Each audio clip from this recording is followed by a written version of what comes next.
Hey friends, and welcome back to my channel, or welcome to the first time. This is another book review by John Henry Sheridan. Today's book in question is They Walked with Jesus by Dolores, Canon. So before I get into it, I will mention that a couple years ago I read Jesus and the Essenes, which I believe she did publish 2 years prior to They Walk with Jesus. This was first published in 92, I think, and then this was first published in 94, both in the UK, I believe. And then it wasn't until several years later that they got published in America, or worldwide, I don't know, but the American publishing of this one that we're going to talk about today was 2001, I believe. First American printing. So, but it came out in 94 in the UK, as far as I understand. All right, so I mentioned that I read this first. I'm not going to review Jesus and the Essenes today because it's not fresh in my memory. It was like 2 or 3 years ago. But I will tell you that it moved me a lot. And it was the first Dolores Canon book I read, and having a history as a Catholic and strong associations with Jesus, but never quite understanding how Jesus fit into the Catholic paradigm.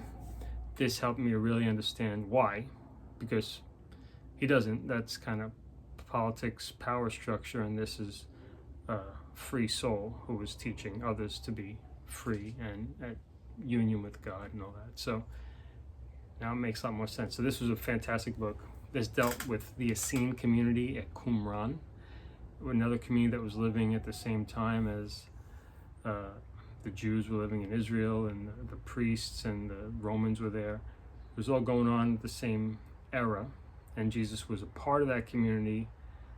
I don't know to what extent, but at some point he was studying with the Essenes. Anyway, so that was fantastic. Maybe I'll do a review of that one day if I reread it. But today let's talk about They Walked with Jesus. So They Walk with Jesus. Okay, just a brief note about Dolores Canon. For those of you who don't know, she is a hypnotist who regresses people into past lives. And she did decades of this work, and her books are filled with her discoveries. So it's other people's words, according to her, that come through from her questions, and then sometimes she puts like paragraphs that sum up her 2 cents and the research she conducted after it, and to put things together. But it's very interesting layout. It's enjoyable because it's hearing from the mouth of someone who lived at another time. In this case, the time, or no, this could be other planets, could be other worlds, but in this case, it's on this planet, Earth, at the time of Jesus. People, not Jesus himself, but people who, this book talks about a teacher, a female teacher, named Abigail, who lived at the time of Jesus. She was teaching on the temple steps, teaching children. She wasn't allowed to teach adults, even though she had spiritual gifts and knowledge she could have, but the priests at the time prevented her from doing that, but they let her teach children. Anyway, she encountered Jesus and she saw him as a kindred soul, was very impressed by him. So this Abigail is a past life of a woman that called Mary.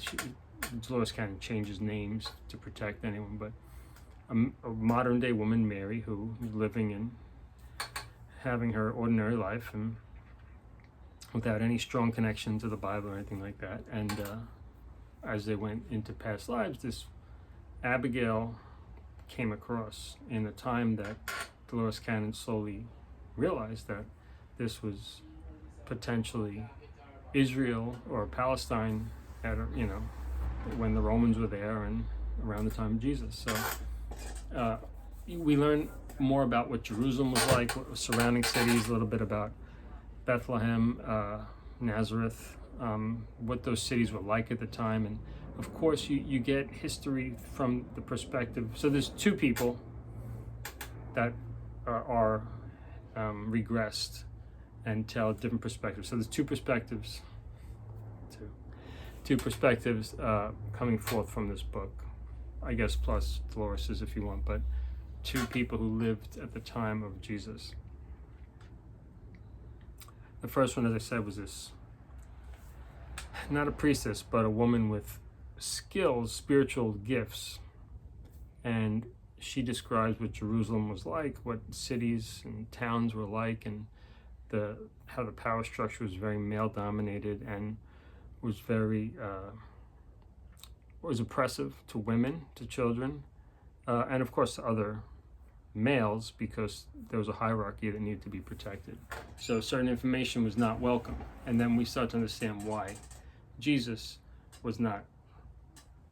did not fit into that power structure well at all. And then same with Rome, because Rome had a power structure of its own with the king and emperor, and with all the underlings that had their own bit of power, and the soldiers and the laws. Very greedy. Nowadays you use the word 3D. Very dense energies. Fear-based, right? Okay, so then that's the one character, Abigail, and then the next. So we learn about the temple and stuff like that. Then the next character that we meet is Naomi. So Dolores Canon talks about another woman named Anne, who she regresses, and Anne, I believe, is a Jewish woman, pretty busy, runs a bed and breakfast at that time or something with her husband, and a Jewish, not intense, like a casual Jewish person who, most Jews don't learn about Jesus. So for all this information to come across about him and about that time from this woman who has no particular interest in that or any upbringing connected with it, it's fascinating.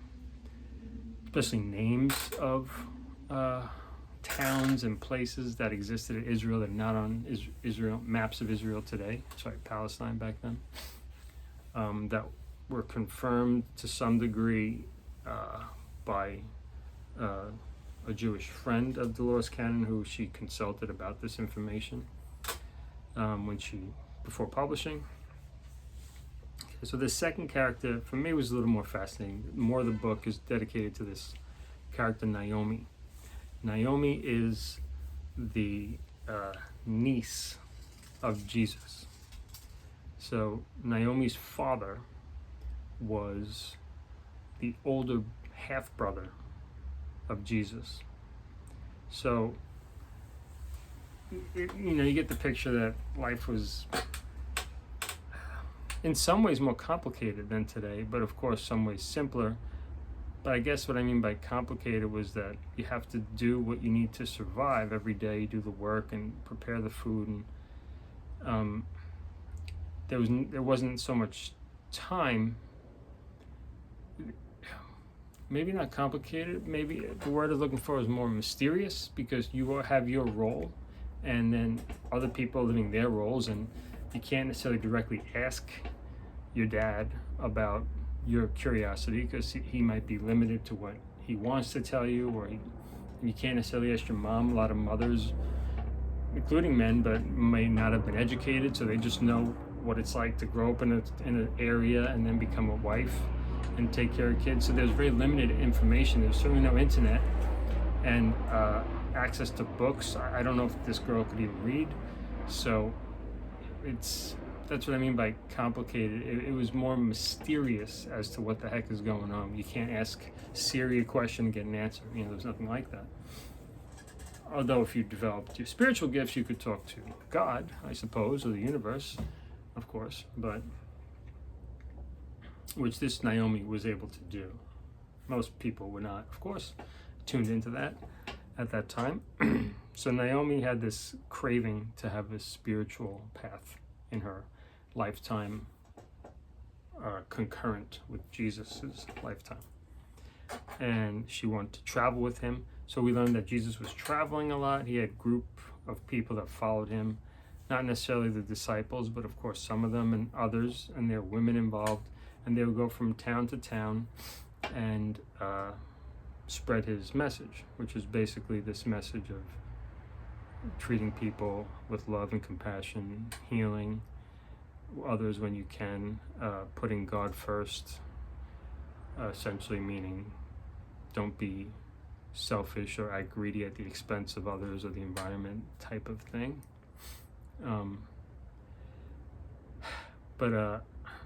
We also get a picture of a real human being, and you could see that Jesus had powers to heal, but healing didn't always work. He tried to heal all the time. He was always teaching his followers how to do whatever he was doing so they could do it too. They learned how to develop those skills. We don't really hear about that in the Bible. Why would he want to be the only one? It doesn't make sense. If he had these great gifts, he'd want to teach people to do it, so when he's not around, that can spread. There's definitely no inkling that he wanted a religion to be created after him, but he did want to come in here into this dense, dark earth of the time and to create a ripple of light to spread on, like, human empowerment, to help people to see the beauty of themselves and of God, and that to stop treating each other so horribly, and animals and stuff. So, but by the time he was going to be put to death, basically from the book I gathered that he felt that he did as best he could with this dense energy. He was always on the run, kind of, because any town, especially bigger towns or cities he went to, people were after him, either from Jewish hierarchy, from the priest class, or from the Roman hierarchy, soldiers or political leaders that saw him as a threat, because the Romans want to rule and the priests want to keep control of their flock. And here's this guy Jesus who's getting followers who doesn't adhere to either the Romans or the Jews, and they didn't like it. So he had to do a lot of things in secret. There were like meetings in caves and underground. Apparently there's a lot of underground places that you could kind of find in Jerusalem, and because of the Roman soldiers, they built these things. Really cool. And Naomi ends up leaving her family and basically telling her mom and dad that I can't just be a girl that gets married and raises kids. I have this calling, the spiritual calling. And since the mom and dad did love and appreciate Jesus and what he was, definitely trusted Jesus in their way, they weren't exactly followers. They let Naomi go with them, and she was disguised as a boy for a while because she was like 12 or 13, and it was just too risky. But eventually when she looked a lot like a girl, she was allowed to be a girl and was put in or encouraged to stay in this one town for a while. And she grew up there, almost fell in love, almost got married, but decided to just follow Jesus's path for the rest of her life. Even after he died, she continued the healing, the tending to those in need. And so an interesting thing about the healing is, so Jesus would have to travel. Again, they walk with Jesus by Dolores, Canon. Jesus would have to travel. He chose, I don't know if he had to, but I guess he never felt like he was welcome to stay in one place long. So kind of he had to travel. But he had, messages and energy to share with people who were in need of it or who welcomed it. And each new place, there would be more people who would welcome it or who would need his healing energy. Of course, he would count the dark people, dark energies that didn't want it. But the more he traveled, the more people he'd benefit. And he would visit the leper colony often. You hear about the lepers in the Bible.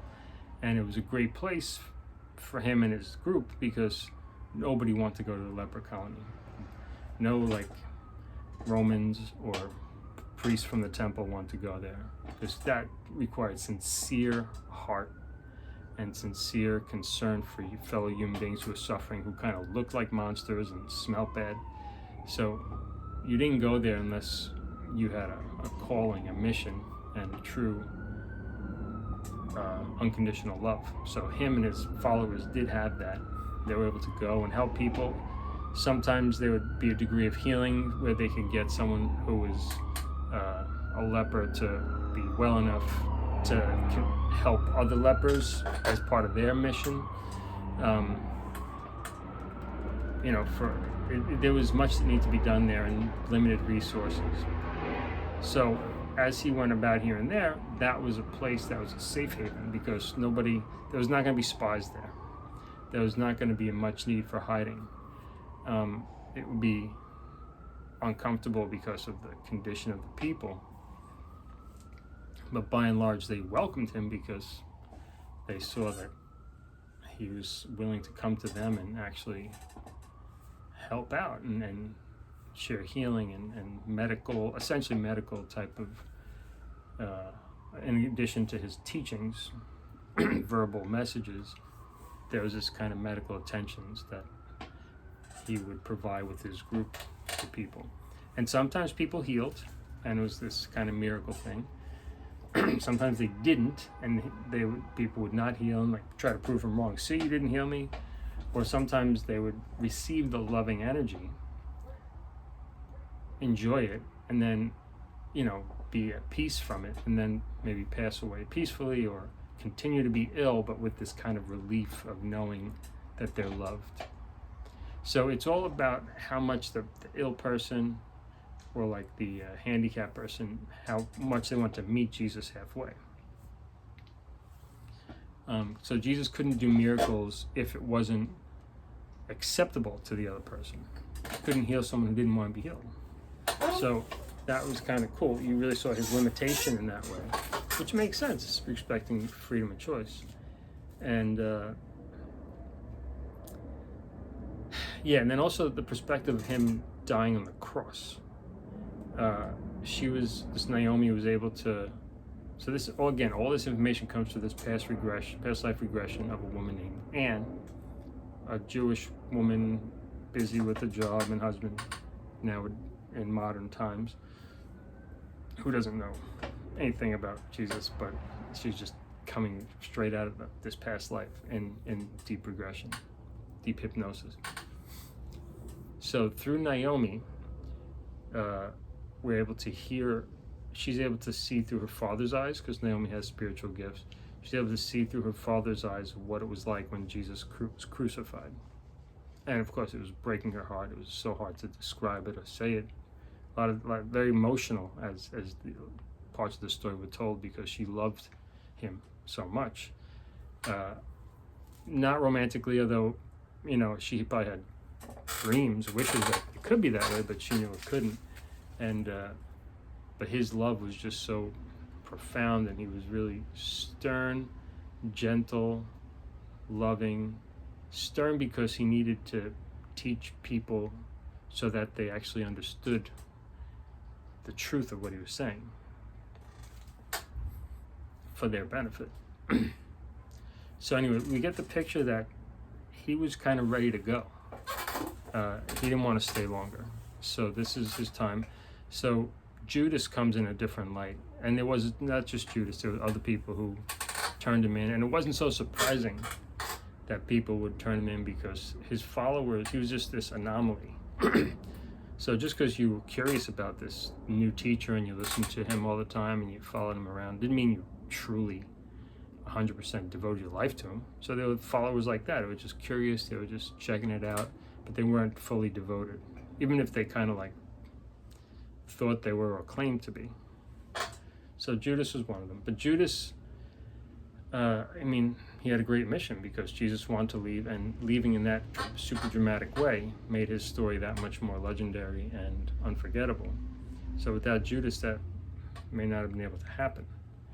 The crucifixion and that unforgettable passion story. So we also get the picture that Jesus did this whole thing, including the dying on the cross, for himself. Now, before you take that the wrong way, if you're a practicing Christian, I don't mean that it was a selfish act, but it was based on that he believed that it was best for his soul to have that experience, to learn what it's like to sacrifice the body for the sake of truth, love, to not defend something that, that vulnerability that he showed was a great lesson to humanity that he believed was going to be helpful. And he believed that it was going to allow his soul to go on to a wider, more expansive mission on his next phase of existence in future lives.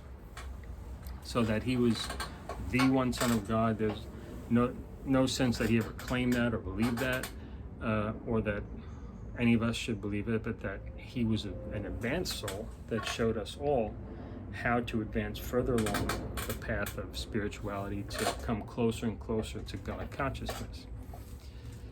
So just awesome. Makes sense to me.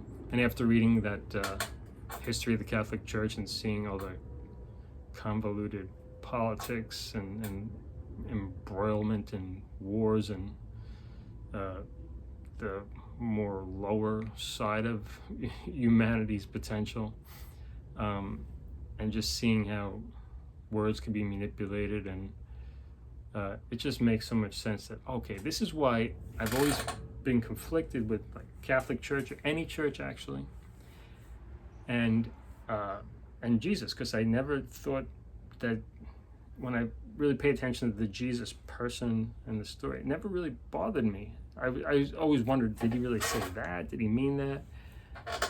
But what I was taught about Jesus from a church, for example, was never quite felt to me like what Jesus was like. Actually, becoming a Buddhist in my journey was one of the things that I felt brought me closer to understanding what kind of a person Jesus was, because when I became a Buddhist, I kind of died to my former self and took on this new life of wanting to enlighten myself and help others to enlighten, which I think was Jesus' mission, essentially. So, yeah, anyway, still, I guess one of my main role models of this lifetime. Maybe I was a disciple back then, who knows?